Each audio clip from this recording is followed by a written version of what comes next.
दोस्तों, क्या आपको पता है हर 4 में से 3 मिडिल क्लास लोगों के पैसे ऐसे ही उनके सेविंग अकाउंट में पड़े रहते हैं, जहां उनको सिर्फ 2.5 से 3% का ही इंटरेस्ट रेट मिलता है। यानी कि वो इतने आलसी होते हैं कि वो इन पैसों की एफडी भी नहीं बना पाते हैं। आरबीआई के एक सर्वे के अकॉर्डिंग इंडिया में 95% middle class house hold investment के लिए एफडी को ही प्रिफर करते हैं। उन्हें एफडी इसलिए पसंद आता है क्योंकि ये इमरजेंसी के लिए सबसे सेफ और गारंटीड इन्वेस्टमेंट होता है, जहां उनको हर साल 6 से 7% का इंटरेस्ट रेट मिलता है और ये पैसे वो थोड़ी सी पेनाल्टी देकर कभी भी निकाल सकते हैं।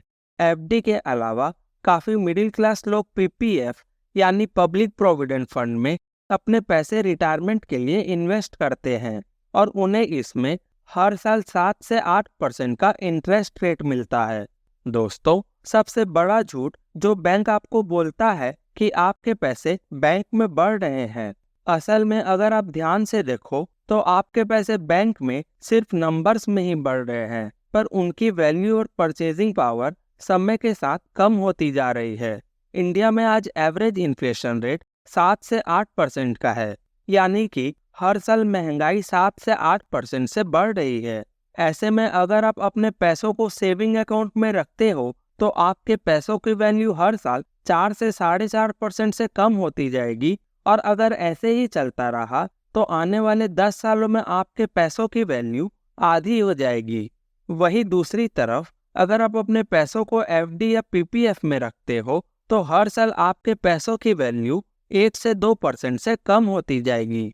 दोस्तों, महंगाई आज के समय में हम सभी लोगों के लिए एक बहुत बड़ी समस्या बन गई है। ऐसे में अगर आप ये सोचते हो कि बैंक आपको इस समस्या से बचाएगा तो आप बिल्कुल गलत सोच रहे हो, क्योंकि बैंक हमारे पैसों से खुद तो 12 से 18% तक का इंटरेस्ट कमा लेता है, पर बदले में हमें 2 से 3% इंटरेस्ट सेविंग अकाउंट में और 6 से 7% इंटरेस्ट एफडी में दे देता है। और ऐसा करके हम बैंक को तो अमीर बना देते हैं, पर खुद हमेशा गरीब रह जाते हैं। दोस्तों, कहने को तो बैंक सबसे सेफ जगह होती है अपने पैसों को रखने के लिए, पर हम सेफ्टी और सिक्योरिटी के नाम पर अपने पैसों की परचेजिंग पावर को खो देते हैं। साथ ही बढ़ती हुई महंगाई में हमारे पैसों की कोई वैल्यू ही नहीं बचती है।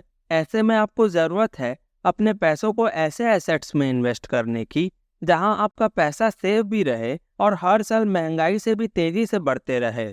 चलिए अब एक एक करके सारे एसेट्स को देखते हैं।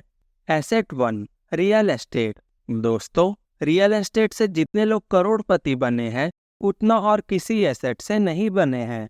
ऐसा कहा जाता है कि 90% लोग करोड़पति रियल एस्टेट की वजह से ही बने हैं। रियल एस्टेट एक ऐसा एसेट है जिसकी वैल्यू हर साल 10 से 12% से बढ़ती ही जाएगी, क्योंकि पॉपुलेशन लगातार बढ़ रही है। ऐसे में लोगों को रहने के लिए और जगह की जरूरत होगी ही।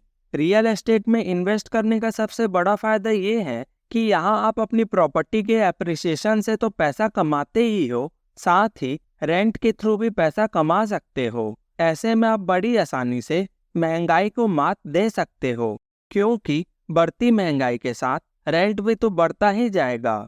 लेकिन दोस्तों, रियल एस्टेट में इन्वेस्ट करने में सबसे बड़ी प्रॉब्लम ये आती है कि हम में से ज़्यादातर लोगों के पास इतने पैसे ही नहीं होते हैं कि हम कोई लैंड या कमर्शियल प्रॉपर्टी खरीद सकें। ऐसे में आपके लिए सबसे बेस्ट ऑप्शन है रीट यानी रियल एस्टेट इन्वेस्टमेंट ट्रस्ट।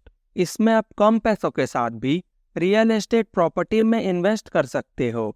रीट्स एक तरह का म्यूचुअल फंड की तरह ही होता है, जो बहुत सारे छोटे इन्वेस्टर से पैसे लेता है और उन्हें किसी अच्छी प्रॉपर्टी में इन्वेस्ट कर देता है।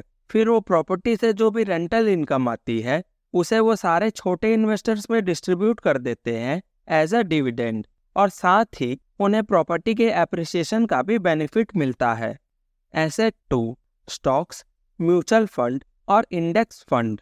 दोस्तों, जब आप किसी अच्छी कंपनी के स्टॉक्स में रिसर्च करके लॉन्ग टर्म के लिए अपने पैसे इन्वेस्ट करते हो तो आप उस कंपनी के हिस्सेदार बन जाते हो।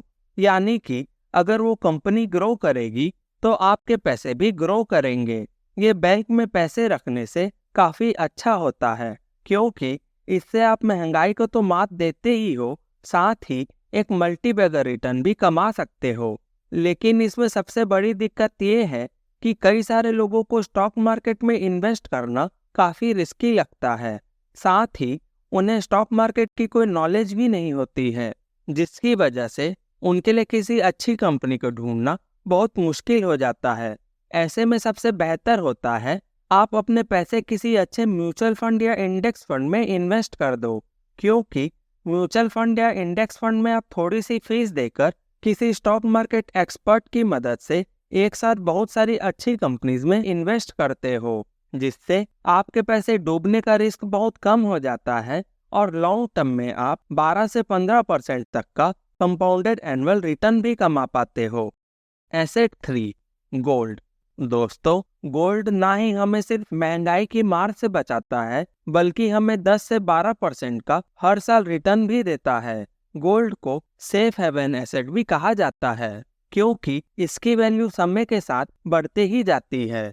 जैसे कि साल 2000 में 10 ग्राम गोल्ड की कीमत थी 4400 रुपए और आज साल 2023 में 10 ग्राम गोल्ड की कीमत है लगभग 61,000 रुपए। गोल्ड की इंट्रिंसिक वैल्यू के अलावा इसकी यूटिलिटी भी होती है, यानी कि इसका इस्तेमाल ज्वेलरीज और इलेक्ट्रॉनिक आइटम्स बनाने में भी होता है, जिसके कारण इसकी वैल्यू हमेशा बढ़ते ही जाएगी। साथ ही बहुत सारे देशों की गवर्नमेंट गोल्ड को एज अ रिजर्व रखते हैं, क्योंकि गोल्ड यूनिवर्सली एक्सेप्टेड होता है और ये उन्हें जियोपॉलिटिकल रिस्क से भी बचाता है।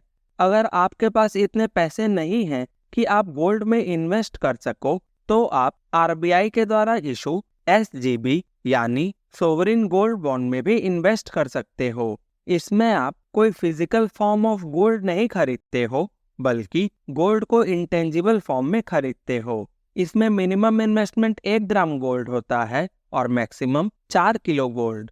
दोस्तों, ऐसा नहीं है कि आपको अपने सारे पैसे बैंक से निकालकर इन एसेट्स में इन्वेस्ट कर देना है।